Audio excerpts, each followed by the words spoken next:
Para nuestro estudio en esta mañana regresamos a Efesios capítulo 6. Efesios capítulo 6. Y estamos estudiando esta sección maravillosa de la armadura del cristiano. Quiero leerle el capítulo 6, versículos 10 al 17. Por lo demás, hermanos míos, fortaleceos en el Señor y en el poder de su fuerza. Vestíos de toda la armadura de Dios, para que podáis estar firmes contra las acechanzas del diablo. Porque no tenemos lucha contra carne y sangre, sino contra principados, contra potestades, contra los gobernadores de las tinieblas de este siglo, contra huestes espirituales de maldad en las regiones celestes. Por tanto, tomad toda la armadura de Dios, para que podáis resistir en el día malo, y habiendo acabado todo, estar firmes. Estad, pues, firmes, ceñidos vuestros lomos con la verdad, y vestidos con la coraza de justicia, y calzados los pies con el apresto del Evangelio de la paz. Sobre todo, tomad el escudo de la fe, con que podáis apagar todos los dardos de fuego del maligno. Y tomad el yelmo de la salvación, y la espada del Espíritu, que es la palabra de Dios. Ahora aquí tenemos el gran texto en el libro de Efesios que delinea la guerra del cristiano.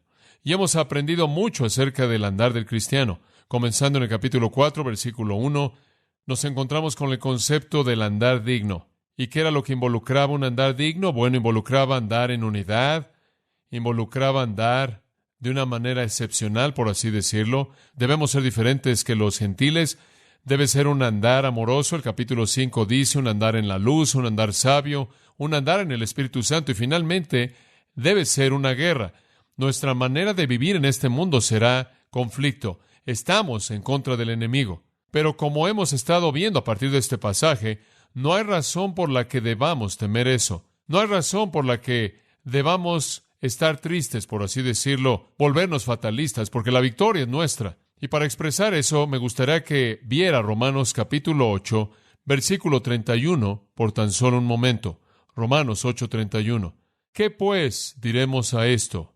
Si Dios es por nosotros, ¿quién contra nosotros?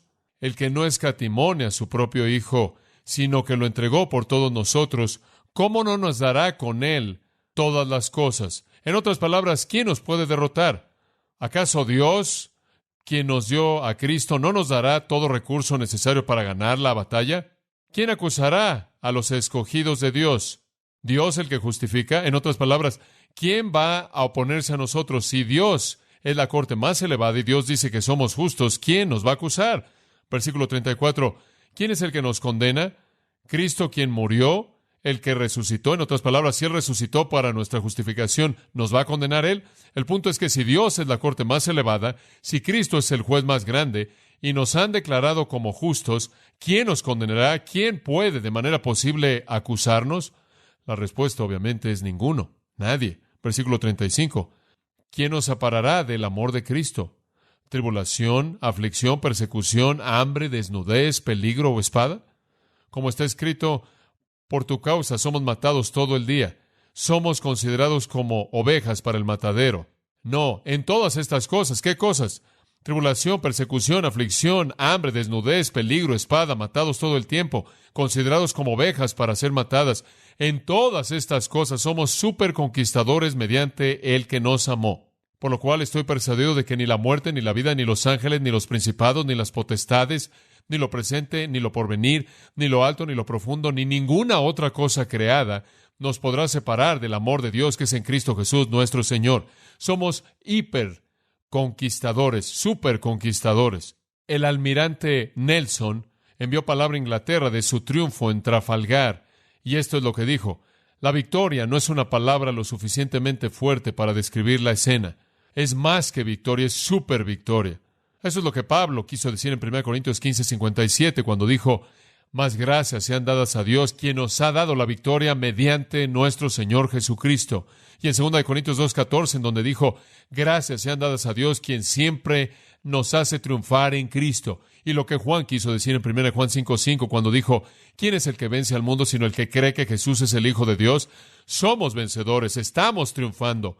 Somos victoriosos en Cristo. Entonces, como puede ver, por la definición misma, Romanos 8, 1 Corintios 15, 2 Corintios 2, 1 de Juan 5, somos victoriosos, somos invencibles, somos superconquistadores. Pero eso está hablando de el panorama total, el retrato posicional, la guerra definitiva. La realidad es que para ganar la batalla diariamente tenemos que venir a Efesios capítulo 6, porque ahí nos apropiamos de la armadura que Dios ha hecho disponible. Y al apropiarnos de esta armadura podemos ser superconquistadores día tras día. Podemos ser más que conquistadores.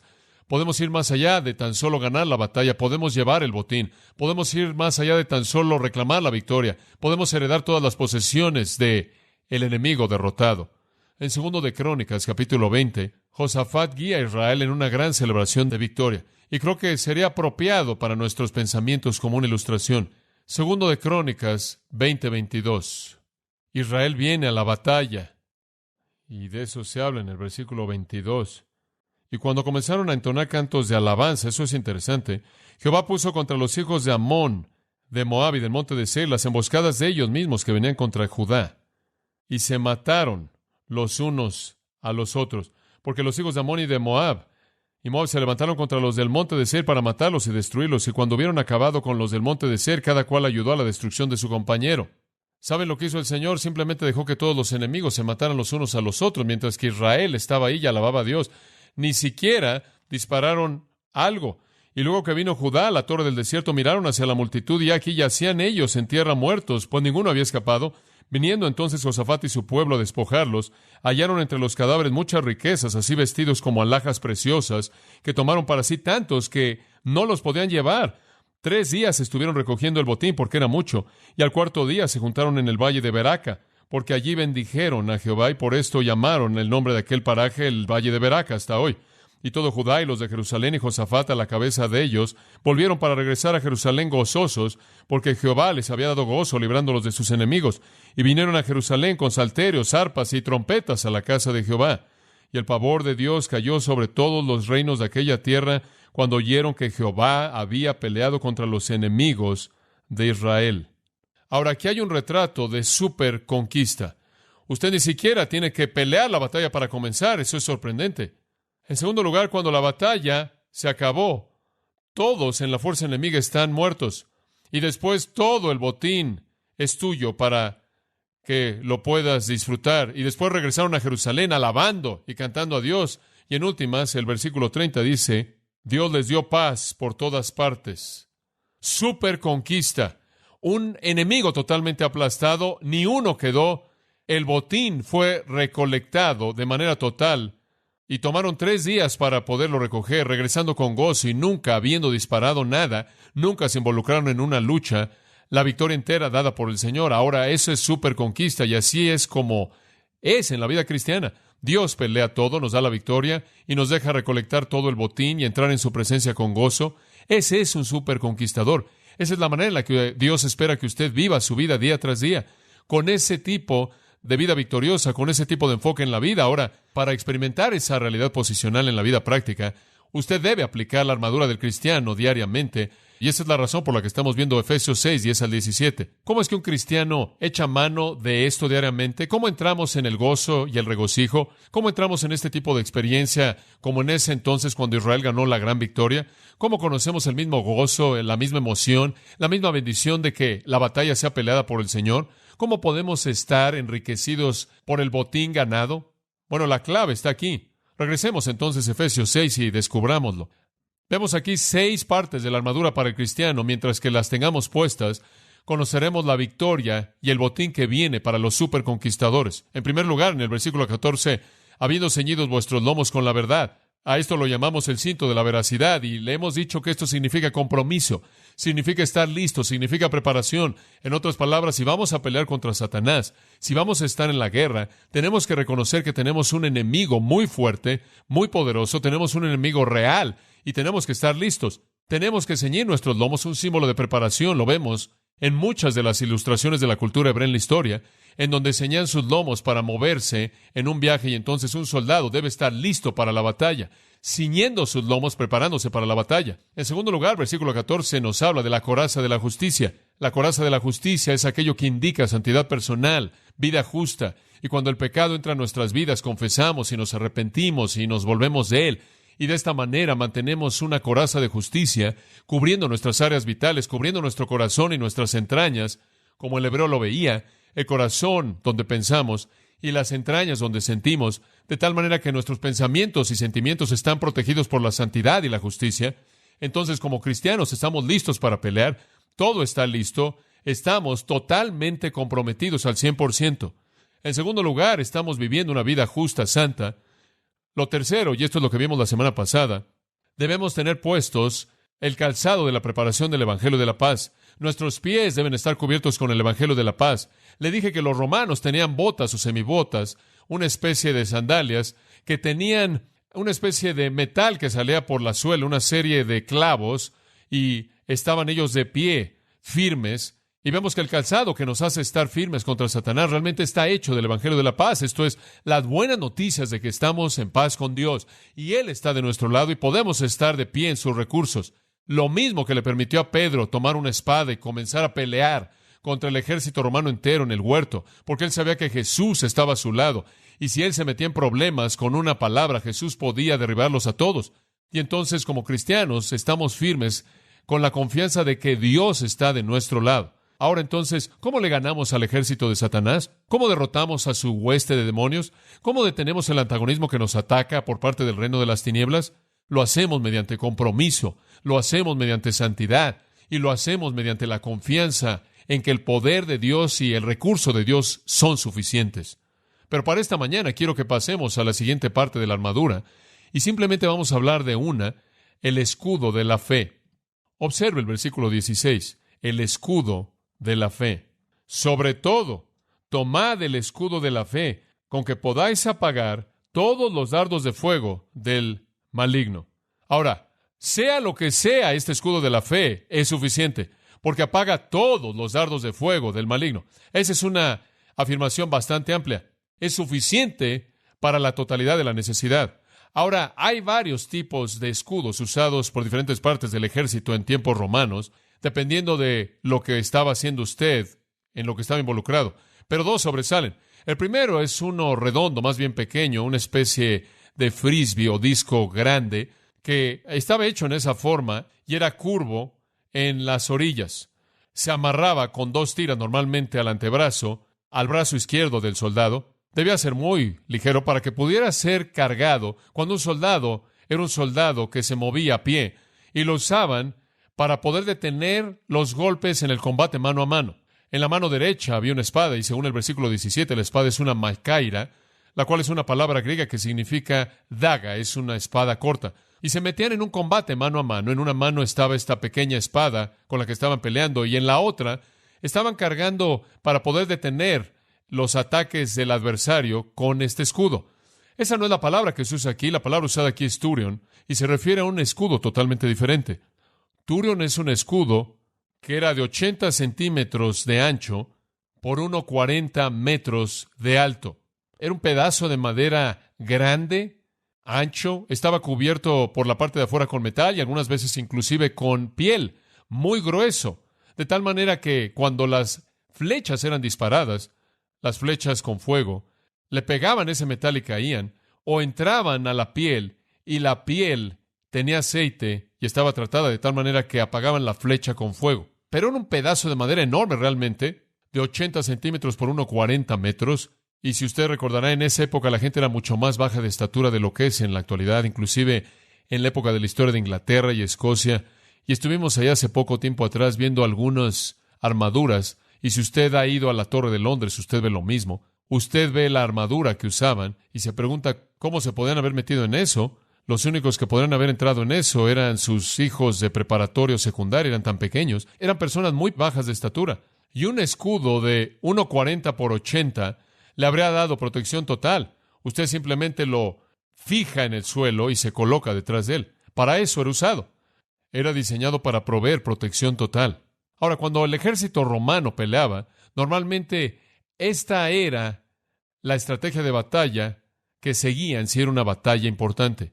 Había una fila larga de estos soldados en la parte del frente de las tropas con estos escudos. Detrás de ellos estaban todos los soldados con flechas y espadas y todo lo demás, y conforme avanzaban, llegaban al enemigo. Colocaban estos escudos lado a lado, creando una especie de muro enorme de protección, y detrás de ese muro los arqueros disparaban sus flechas y salían volando, y poco a poco iba avanzando esa muralla más y más cerca, y finalmente entraban al combate mano a mano con frecuencia.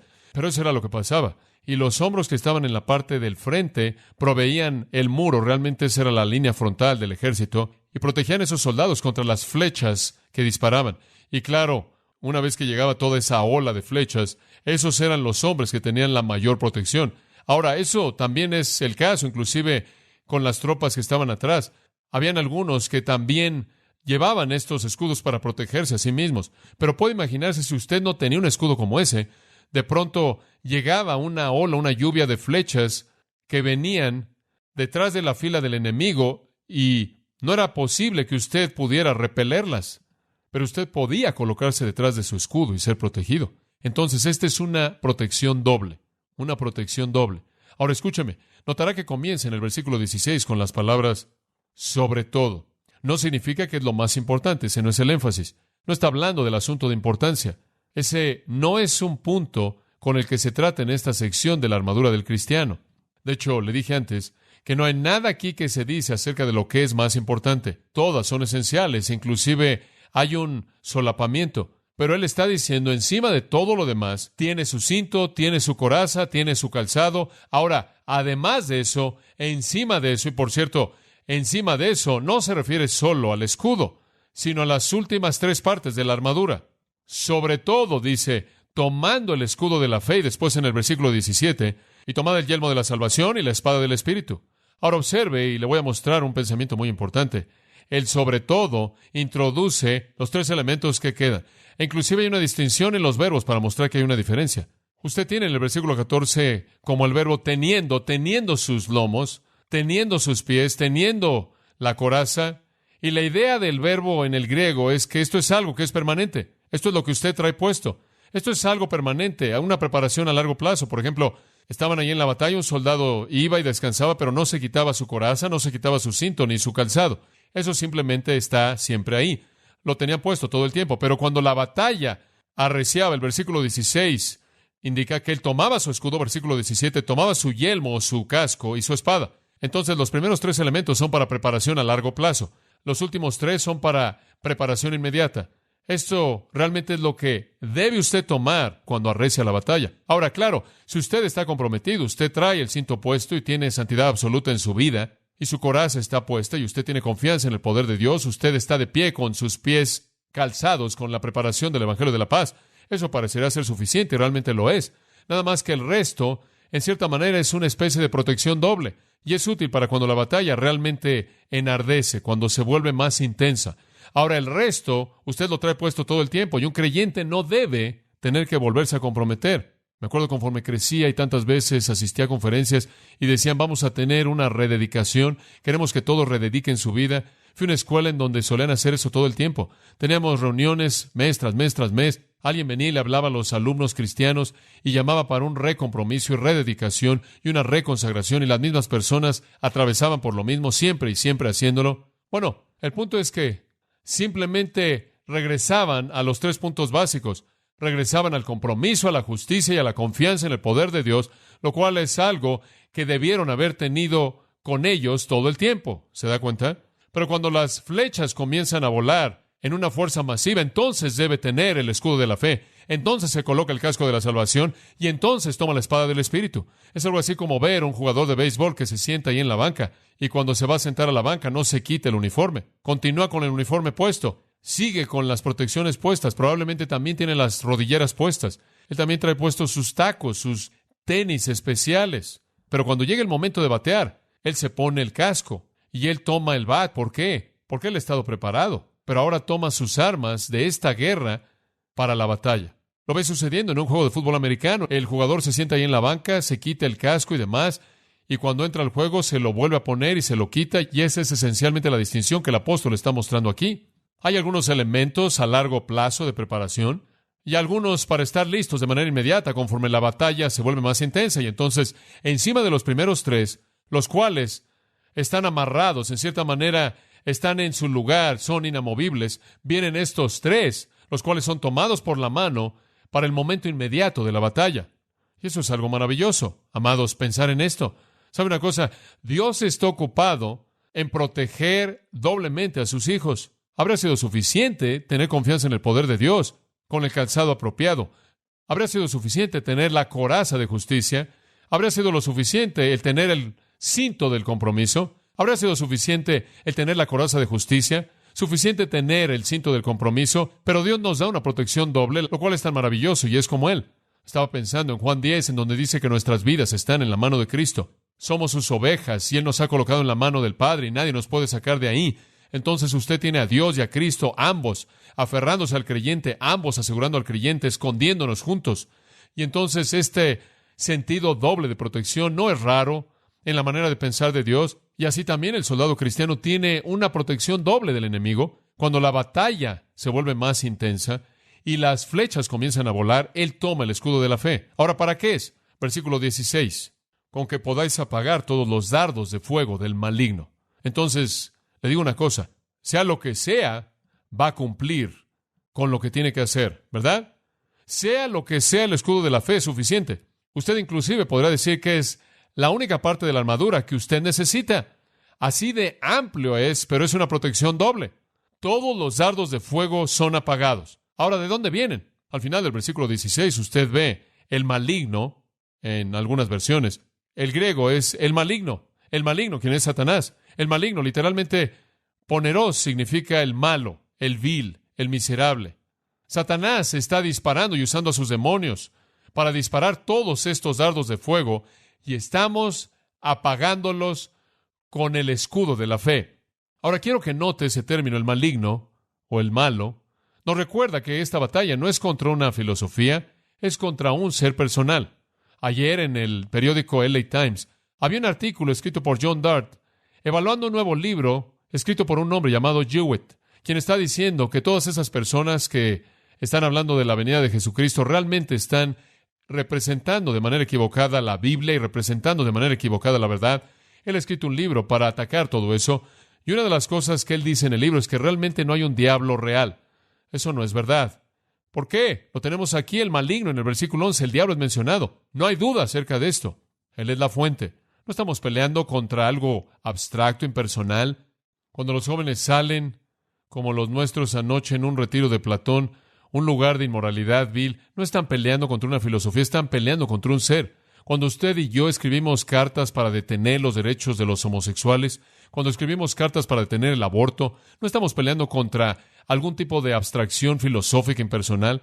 Estamos peleando en contra del diablo y sus demonios, quienes están involucrados de manera activa en un ataque agresivo en contra de la verdad de Dios y la persona de Dios y el pueblo de Dios. Y entonces eso es lo que Pablo ve aquí. Esto apaga los dardos de fuego del maligno. Ahora necesitamos preguntarnos, ¿qué son los dardos de fuego? ¿Qué es lo que estamos tratando de detener? Bueno, en la batalla de esos días, los arqueros sacaban sus flechas y le colocaban un material, alguna bola de algodón o algo semejante en la punta, y era mojada en una sustancia y se quemaba de manera lenta, pero muy caliente. Y metían eso en esa sustancia, y antes de que dispararan la flecha, la encendían.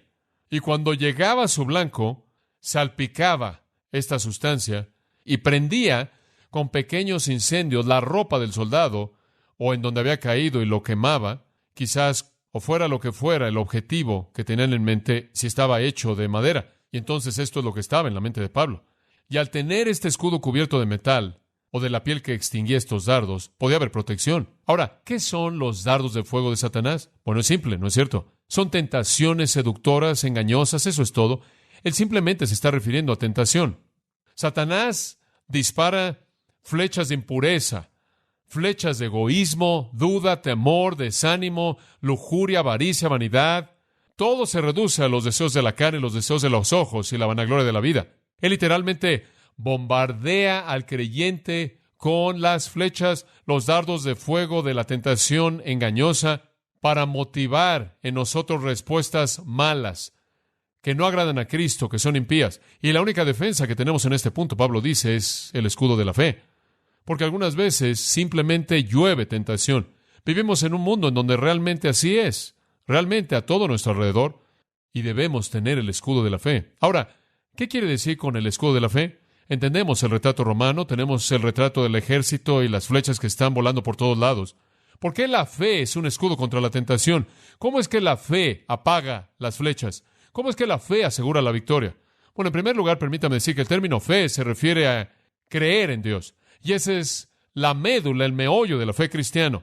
Ese es el fondo de todo lo que creemos, todo a lo que nos aferramos, todo aquello en lo que confiamos.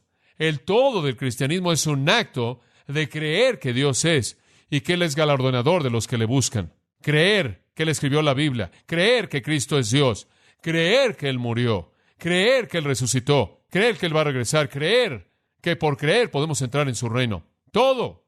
Esa es la razón por la que Habacuc 2:4 dice, el justo por la fe vivirá.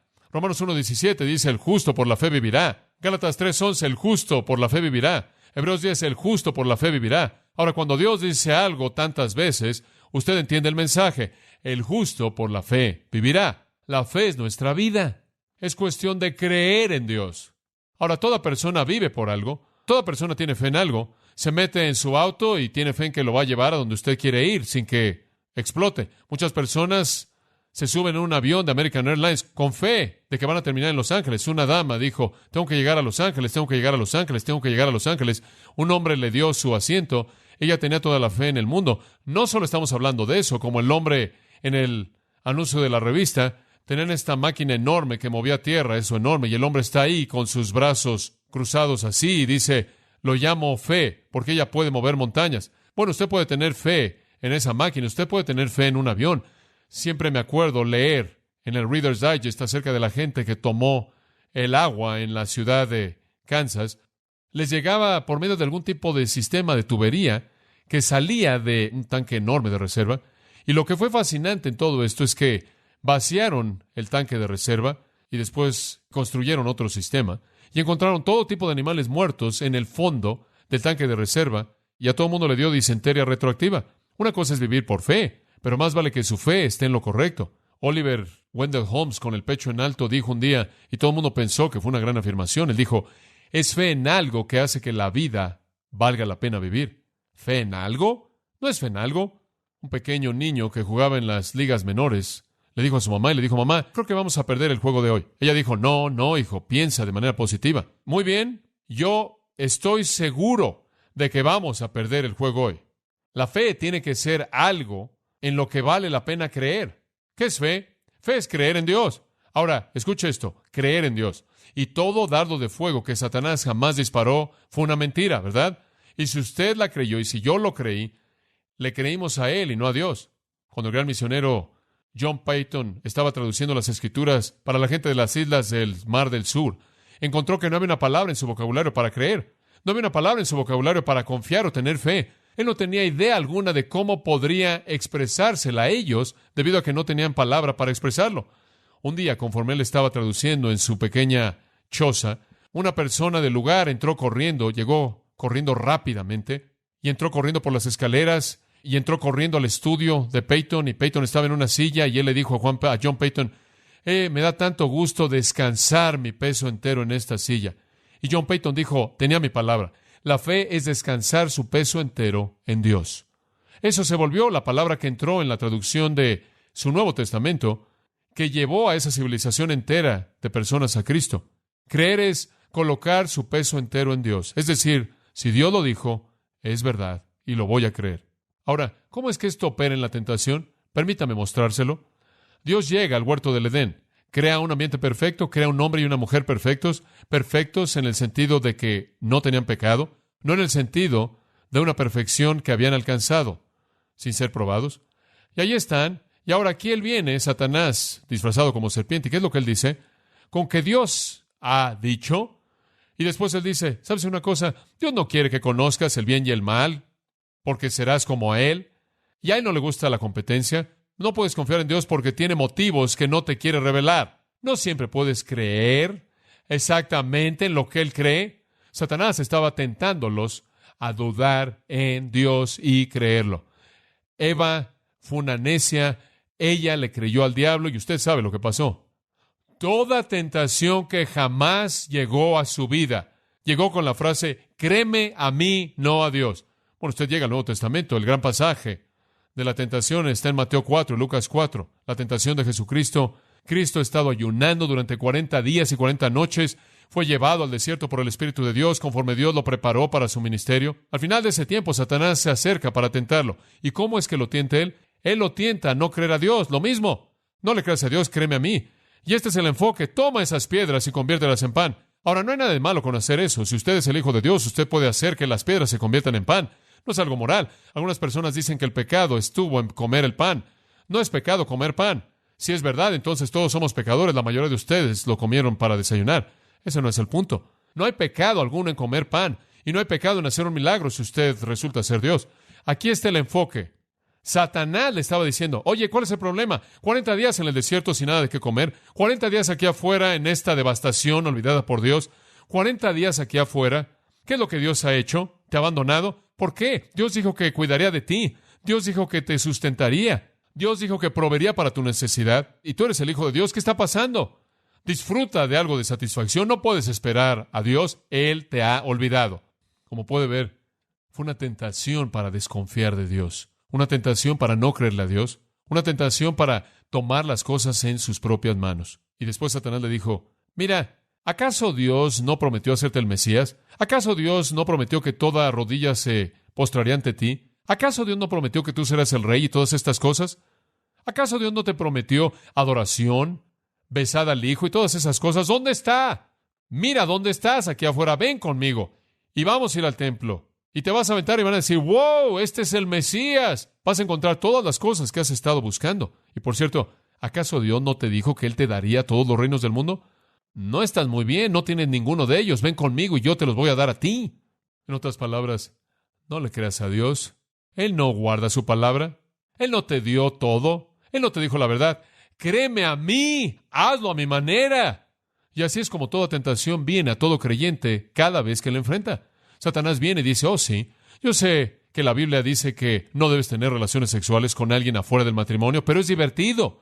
Es como la revista Cristianismo Hoy tuvo un artículo en donde entrevistaron a la gente cristiana. Un hombre que había tenido más de 50 encuentros sexuales y no estaba casado dijo, Dios hizo todo bueno y el sexo es parte de eso.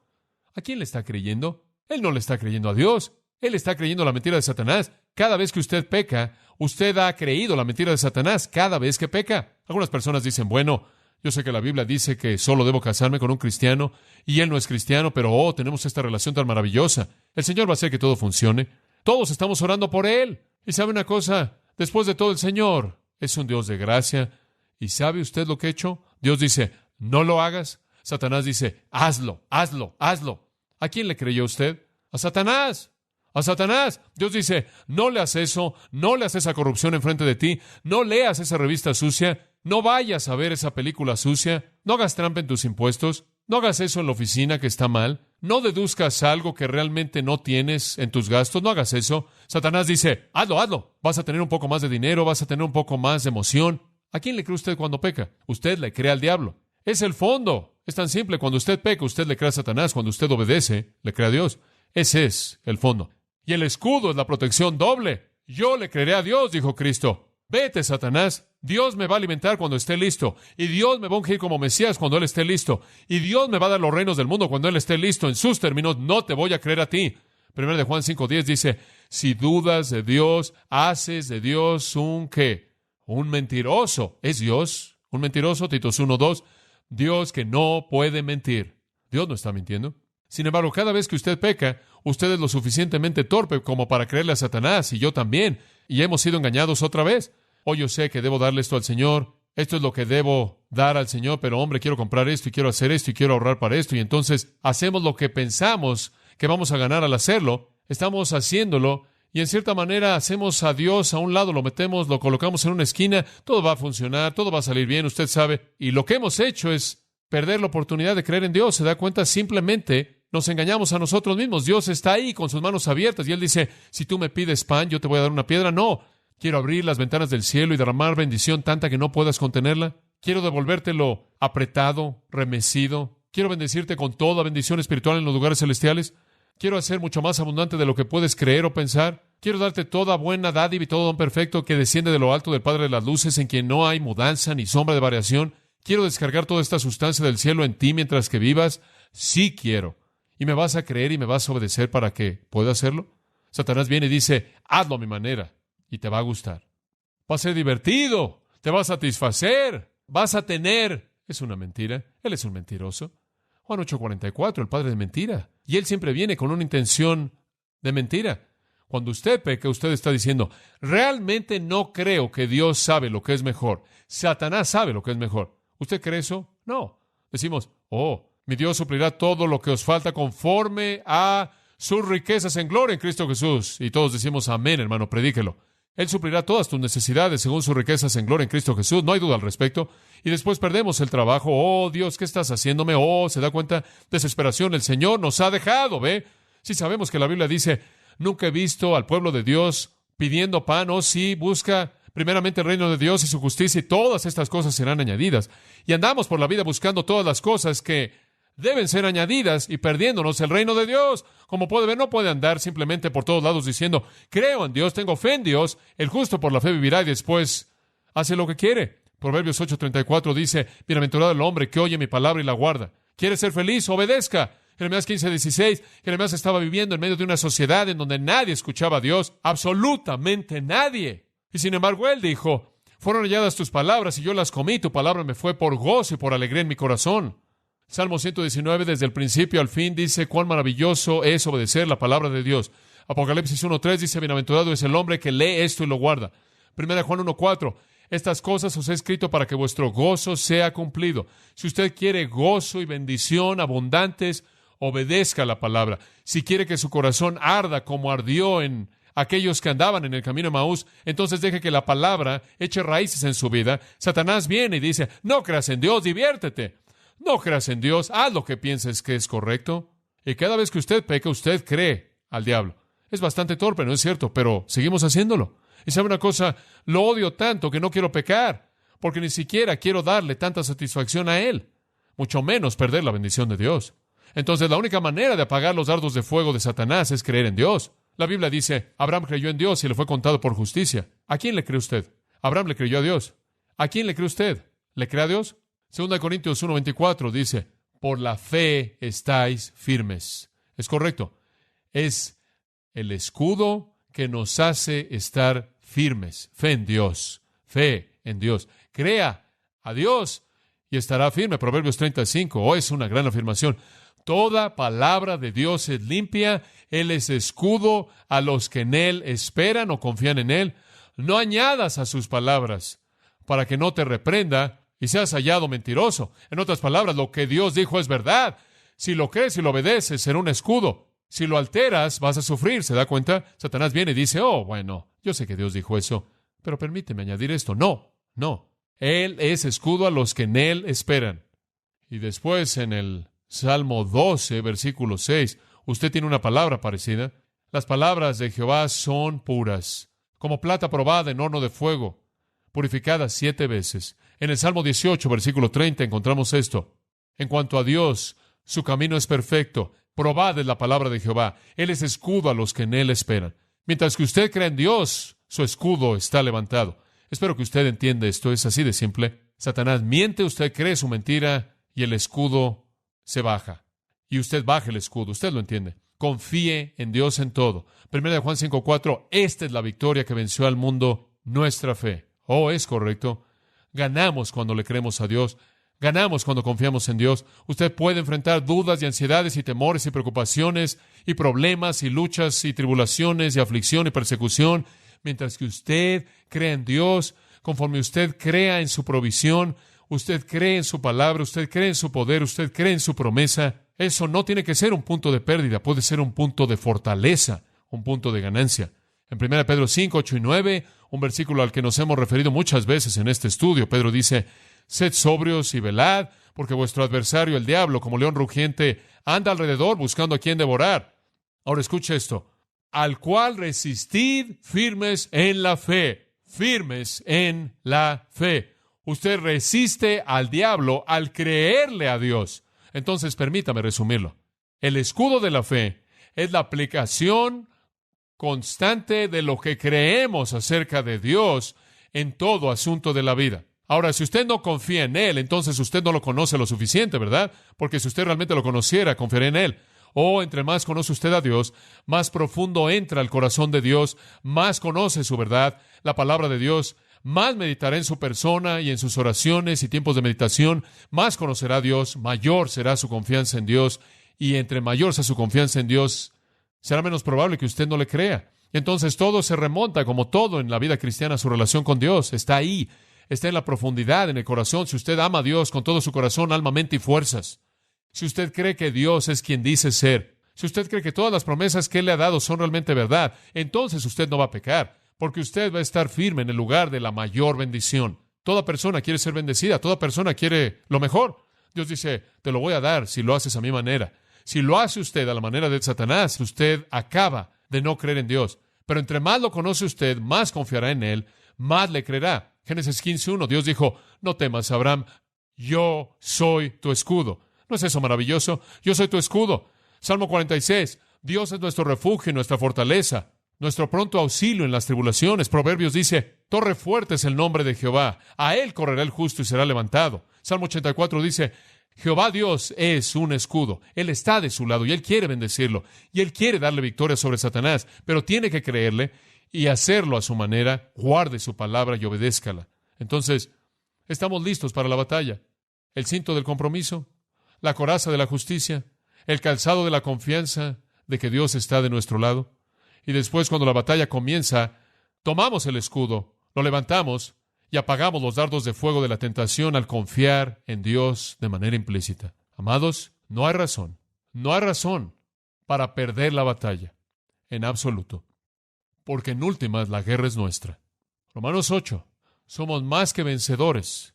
Ese es el panorama total. No hay sentido alguno en perder a lo largo del proceso. Si tenemos puesta la armadura, ganaremos. Oremos juntos. Conforme oramos, quiero usar una oración de un puritano antiguo, quien expresó lo que está en mi corazón. Ore conmigo.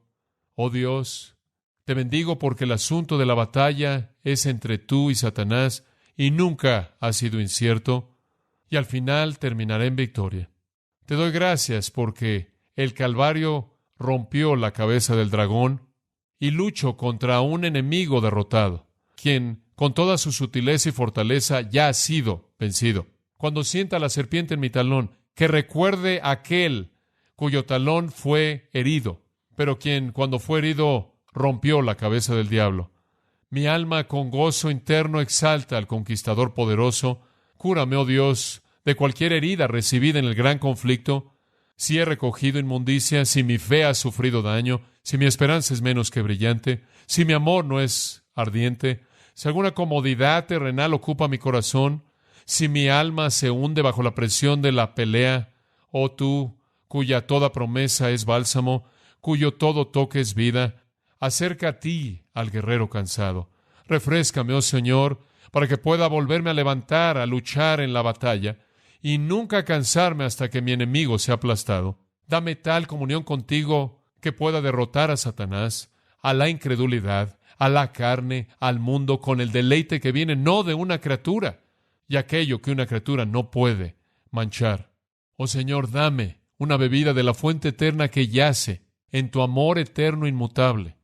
Y entonces mi mano nunca se debilitará, mis pies nunca tropezarán, mi espada nunca se enmuecerá, mi casco nunca se sacudirá, mi coraza nunca caerá, mi fortaleza siempre descansará en el poder de tu fuerza, y mi fe me protegerá de toda tentación.